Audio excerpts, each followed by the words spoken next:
তাহলে বিএনপির একজন প্রার্থী গুলিবিদ্ধ হলো, গতকাল প্রধান উপদেষ্টা মধ্যরাতে নিন্দা জানিয়েছে। তা আপনার কাজ কি শুধু নিন্দা জানানো? যখন নুরুল হক নুরের উপর আমাদের দলীয় কার্যালয়ের সামনে হামলা হয়, আপনি নিন্দা জানিয়েছিলেন, এখনো কাউকে গ্রেফতার করতে পারেননি। গতকাল যে গুলি চালানো হলো, কাউকে ধরতে পারবেন?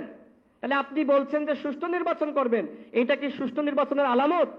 আপনারা সাংবাদিক ভাইয়েরা একটু প্রধান উপদেষ্টাকে যেখানে পান একটু ধরেন, তিনি কথা বলতে চান না, আপনারা যান, মাইক্রোফোনটা বাড়িয়ে দেন, যে আপনার কাছে আমার প্রশ্ন রয়েছে। আজকে শফিক ভাই আসলে তাকে জিজ্ঞেস করবেন, আপনি তো প্রতিদিন বলেন সুষ্ঠু নির্বাচন হবে, সুষ্ঠু নির্বাচনের পরিবেশটা তৈরি করতে পেরেছেন? এই যে চট্টগ্রামে হামলা হলো, রাউজানে গুলাগুলি, এইখানে মারামারি, গ্রামগঞ্জের খোঁজ খবর রাখে না তো? বড় বড় পদ পাইছে, চেয়ার পাইছে, বেতন পাচ্ছে, আর মিনিস্টারের গাড়িতে চলছে, মন্ত্রীপাড়ায় বসতেছে, আরাম করে আছে, দেশের কোনো খোঁজ তারা রাখতেছে না। এইভাবে এই 15 মাসে সংস্কার করা যায়নি। এখন বিএনপির ভারপ্রাপ্ত চেয়ারম্যান জনাব তারেক রহমান তিনি প্রশ্ন তুলেছেন, জনগণের মনে সন্দেহ, আসলে নির্বাচন হবে? ঠিক আমিও আজকের এই অনুষ্ঠান থেকে আমি প্রশ্ন তুলছি।